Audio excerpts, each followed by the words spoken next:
72 ہوریں Indian film industry میں مسلمانوں کے خلاف بنائی جانے والی ایک اور فلم جسے ریلیز کیا جائے گا. یہ پہلا اٹیمپٹ نہیں ہے. اس سے پہلے کئی سالوں سے انڈین فلم انڈسٹری جو ہے وہ مسلمانوں کو ٹارگٹ کر رہی ہے. ایک زمانہ تھا انڈین فلم انڈسٹری میں ودیشیوں کو ٹارگٹ کیا جاتا تھا. اس کے اندر گوروں کو دکھایا جاتا تھا یا ودیشی قوتوں طاقتوں کے نام سے ایک فکشل چیزیں کی جاتی تھیں. اس کے بعد ریسنٹ ویوز میں مسلمانوں کو جان بوجھ کے ٹارگٹ کیا جاتا ہے. کبھی کشمیر فائلز کے تھرو، اور یہ ریسنٹلی یہ جو ساؤتھ میں کیرلا سٹوری کو لے کر کہ کس طرح یہ اس کو پروپیگنڈا کیا جا رہا ہے.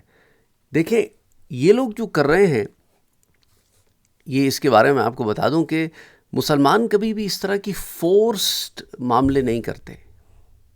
جس طرح کے یہ دکھا رہے ہیں کہ مسلمانوں کے ہاں ہوتا ہے کہ بیلا پھسلا کے لڑکیوں کو لے گئے اور انہیں مسلمان کر دیا. مسلمانوں کے ہاں یہ چیز نہیں ہے. لا اکراہ فی الدین ہے. دین میں زور زبردستی نہیں ہے. اگر ڈنڈے کے زور سے کرنا ہوتا نا کام، تو آج ہندوستان میں 1 ارب ہندو نہیں رہ رہا ہوتا. یہ سارے کے سارے ڈنڈے کے زور سے مسلمان کیے جا چکے ہوتے. ان میں اکثر مسلمان کیے جا چکے ہوتے، اور جو نہیں ہوتے وہ تہ تیغ کر دیے گئے ہوتے. ایسا ہے ہی نہیں معاملہ.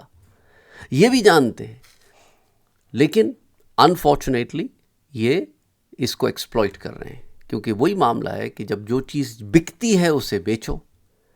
اور انڈین راجنیتی میں یہ چیز آج کل بک رہی ہے. اسی پہ راجدھانی ہو رہی ہے، اسی پہ سیاست ہو رہی ہے، اسی پہ نیتا گیری ہو رہی ہے، اسی پر بھاشن بازیاں ہو رہی ہیں.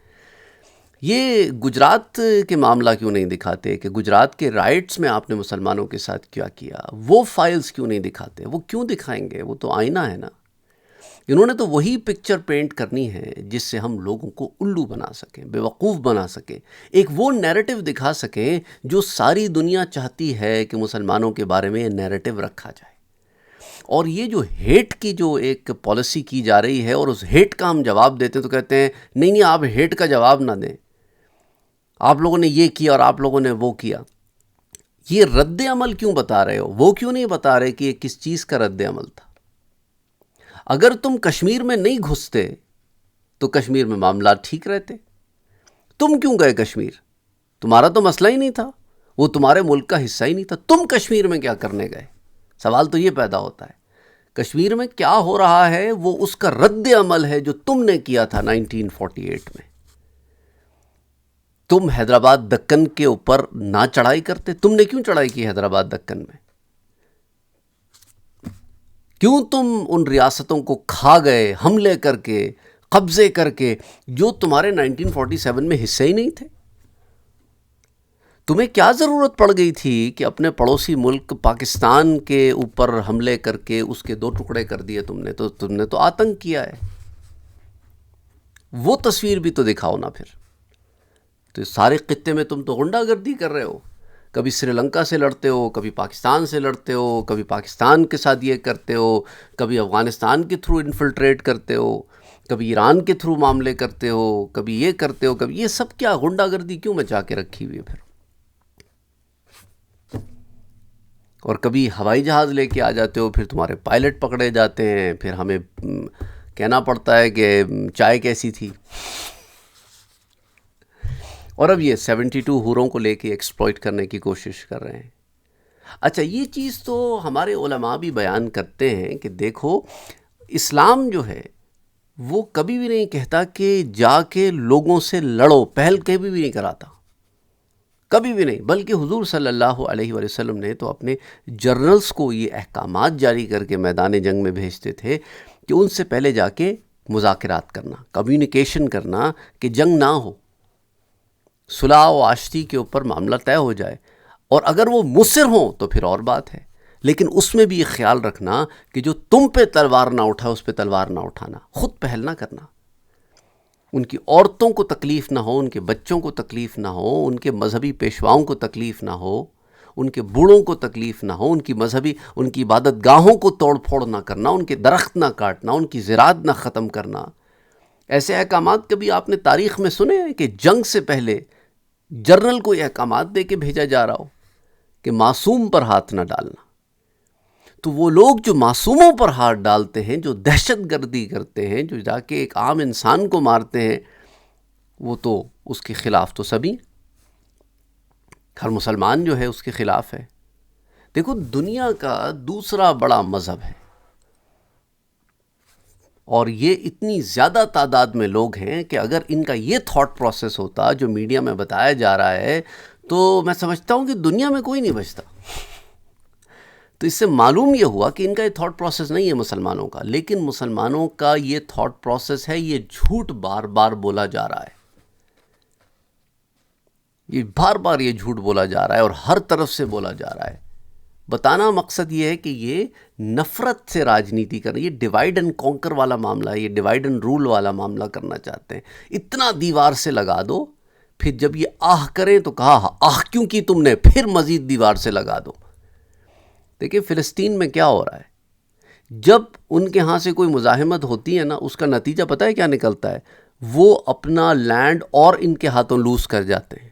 ہر مزاحمت میں آپ دیکھیں فلسطین کی زمین اور چھوٹی ہو جاتی ہے اور اسرائیل کی زمین اور بڑی ہو جاتی ہے۔ ہر مزاحمت کے بعد اس طرح کے معاملے ہوتے ہیں۔ جب وہ بڑے پیمانے میں مزاحمت ہوتی ہے تو وہاں پہ وہ بڑے پیمانے میں انفلٹریٹ کر کے اور بڑا حصہ لے لیتے ہیں، سیٹلمنٹس بنا لیتے ہیں۔ تو اب بعض ہمارے ہاں بھی لوگ جو ہے نا، نہیں جی وہ 72 حوروں والی روایت، جی یہ جی میں جی وہ پھر خود تو بدلتے نہیں ہیں۔ حضرت مقدام ابن معد یکرب رضی اللہ تعالیٰ عنہ سے روایت کرتے، جامع الترمذی صحاح ستہ کی یہ روایت ہے، حدیث نمبر 1513، کہ رسول اکرم صلی اللہ علیہ وآلہ وسلم نے ارشاد فرمایا، شہید کے لیے اللہ عز و جل کے پاس 6 انعامات ہیں۔ نمبر 1، خون کا پہلا قطرہ گرتے ہی اس کی مغفرت کر دی جاتی ہے۔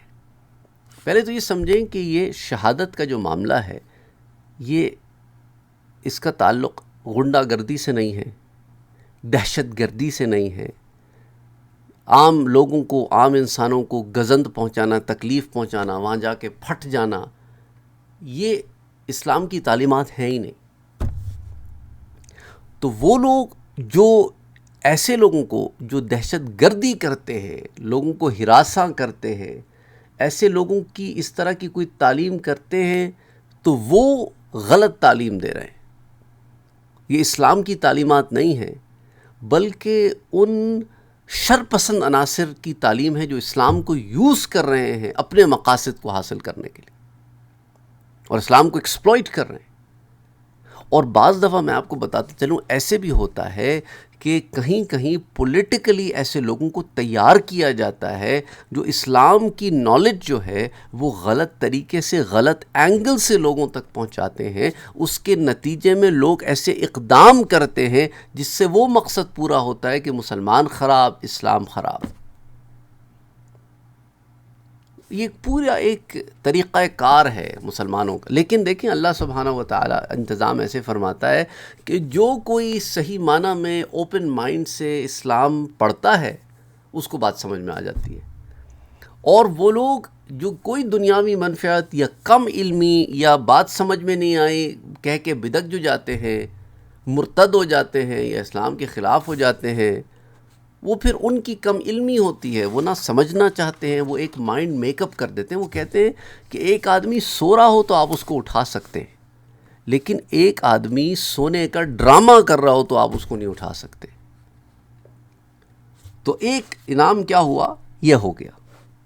تو پہلے تو شہادت کو سمجھے، شہید کو سمجھے۔ یہاں پر تو ہنسی آتی ہے مجھے جب وہ کہتے ہیں ہندو فوجی ہوتا ہے، کہتے ہیں جی یہ بارڈر پہ شہید ہو گیا۔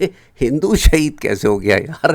شہادت تو اسلام کی ٹرمینالوجی ہے، یہ کہیں پر بھی فٹ نہیں ہو جاتی۔ اس کا ایک پوری ایک فلسفی ہے شہادت کی۔ کیا کر سکتے ہیں، کیا کہہ سکتے ہیں، سمجھ ہی نہیں آتی ان لوگوں کو۔ تو بہرحال دوسرا انعام، اسے اس کا جنت کا ٹھکانہ دکھایا جاتا ہے۔ تیسرا، عذاب قبر سے محفوظ اور قیامت کے دن کی بھیانک وحشت سے اسے امن دے دیا جاتا ہے۔ چوتھا، اس کے سر پر ایسے یاقوت سے جڑا ہوا ایسا وقار والا تاج رکھا جاتا ہے جو دنیا اور اس کی ہر شے سے بہتر ہے۔ اور پانچواں، اس کی 72 حوروں کے ساتھ شادی کر دی جاتی ہے۔ اور چھٹا، 70 رشتہ داروں کی شفاعت اس کی قبول کی جاتی ہے، یعنی وہ 70 لوگوں کو جنت میں لے کے جانے کی سفارش کرنے کا حق ہوگا اس کے پاس، اور 72 حوروں سے اس کی شادی کر دی جاتی ہے۔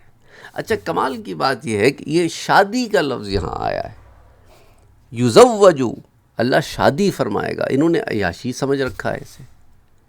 اچھا، ان سے پوچھو یہ جو تمہاری کتابوں میں جنت میں ابصراؤں کا ذکر ہے، یہ کیا ہے؟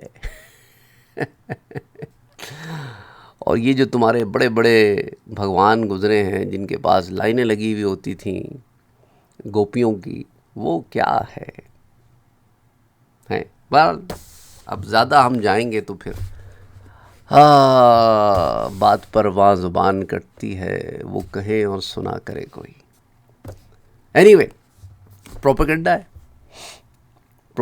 ہے، اور انفارچونیٹلی جاہلوں کا ٹولہ آ کر انٹرنیٹ کے اوپر یہ عجیب و غریب سی بکواسات کرتا نظر آتا ہے، بغیر تحقیق کے، بغیر سند کے۔ اور یہ روایت جناب، اس کو امام ترمذی پتہ ہے کیا کہتے ہیں؟